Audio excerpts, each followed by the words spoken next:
Well, let me ask you this: what do you think is the significance of the pyramids? I mean, because that's pretty crazy shit right there. Well, the pyramids as you see them right now, they're disintegrating. Originally, the pyramids had like a what is it?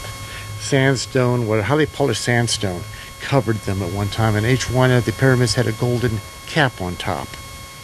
What happened to the golden caps, no one knows. But as I said, they're in a state of disintegration. The bad thing about it, a lot of people don't realize, those pyramids were also for a period underwater. Really? They actually found watermarks all the way to the top. Some people, even myself, speculate that the pyramids were there at the time of Noah. In fact, before that, the Egyptians did not build the pyramids or the Sphinx and all this bit. That they were already there. They were part of Atlantis because, as I said, the continents were one supercontinent at one time. Yeah, Pangea. Reason why you find the pyramids over in the Incas, the Aztecs have their pyramids. Egypt has pyramids. They're all connected in one big. And they're about on the same lateral plane. Yeah, they're, as I said, they're all part of what was, I believe, was called the continent of Atlantis or the empire of Atlantis, and then that's when that meteor hit in the Yucatan Peninsula. It split the continents apart, and put this way, there's more than one meteor that actually hit the Earth that caused that. And that's about the time that when that planet Tiamat exploded, a lot of large rocks hit us. Some became the asteroid belt, but the rest hit us and other planets. Mars got hit several times, killing out the atmosphere. Venus also probably got hit badly. Jupiter, we know, has got hit several times. But the main thing, we split the continents in half, and everybody's looking for Atlantis. Can't find it because we were part of Atlantis. So the supercontinent. Yeah, held Atlantis. So what, you think that might be our true purpose as a people, is because we're descendants, we're Atlanteans at heart? And that was a big spaceport, like the Nazca Plains. There were spaceports. But the main thing is, a lot of people trying to prove all this. A lot of the stuff got destroyed. The spacecraft got destroyed or taken apart. But basically, as I said, though, shortly after the flood of Noah, we had tribes of nomadic people walking the planet. Anyway, what would you do if you came across a beautiful city? No one's there. Wouldn't you take it over? Yeah. And put claim to you built this instead, and no one else is around? That's what they did with the Egyptians. They're going on these beautiful cities, already assembled. I say, next thing you know, they're copying the technology with the writings and stuff. But as I said, those between the stones and also the large obelisks and all that. Some of those obelisks, those big towers, there's no way they could have floated on a reed boat down the Nile, or the stones being so heavy put in place perfectly. Well, so you're saying the nomads of people, they came across these beautiful cities. But who are they? They were just they're survivors of the flood. See, the story goes through Indian nations and all this too. There was more than one ark. One ark held humans, one held animals, and vice versa. Plants and other things. But the main thing, there was more than one ark set out.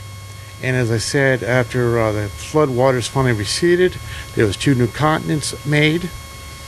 And as I said, the nomadic people started wandering, and they found these beautiful cities they never knew existed, because who knows, one could have been on the United States side or whatever, it's all joined together. One was on the other side, and they found these new territories, new lands they'd never seen before. There's some cities already there built for them.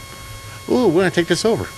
So they became like, primitive age Egyptians. Yes, and also along with the Aztec and Incas.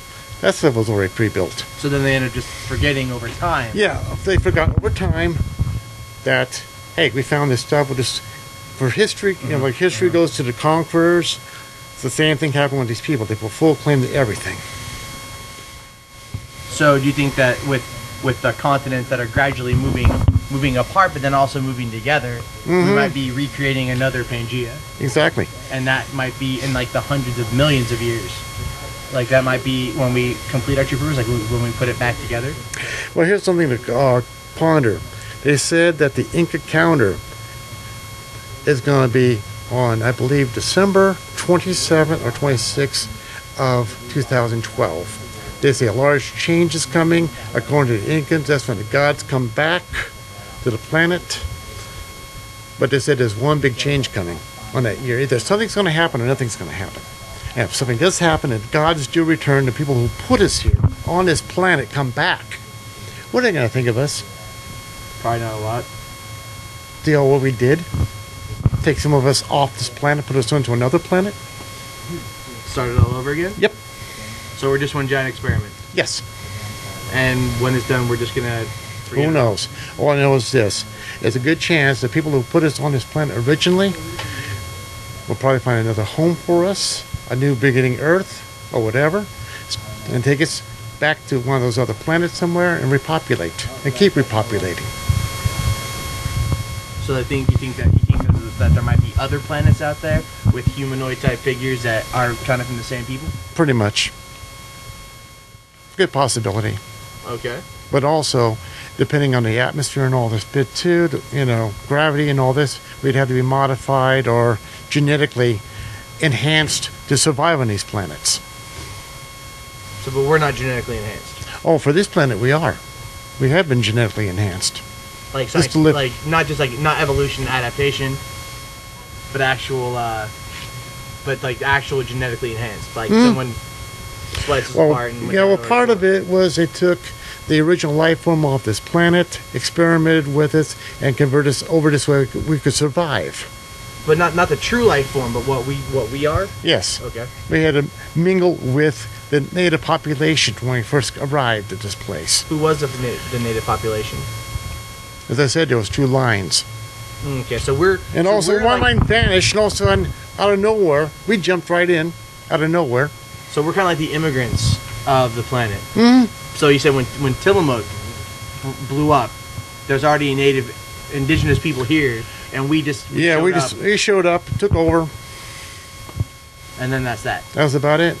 So you said when the Mayan or the Aztec calendar ends, that's when everything's gonna... That'd be the Inca calendar, which is counting down right now. And as I said, it's supposed to be 2012. I thought that was the Aztec calendar. Oh, the Aztec calendar already ran out. Really? This is the Inca calendar. Well, check that out. But I just wanted to ask. Now there's the Inca calendar. It's about ready to count down. As I said, the last day is going to be 2012, December 2012. Is that you think when the world is going to end? Is 2012? Well, not really end. As I said, they said changes are going to happen. No, that's good for either for the good or for the bad. But the main thing is, according to their history, a large change is going to come. Now, are you looking forward to that change? It should be interesting. I mean, I could die any time here and never see it, but if I do stay around, it should be interesting. Something for the history books. I'm hoping for zombies. That's just me. Oh, you love zombies. Yeah. Yeah. That's just the actor in me.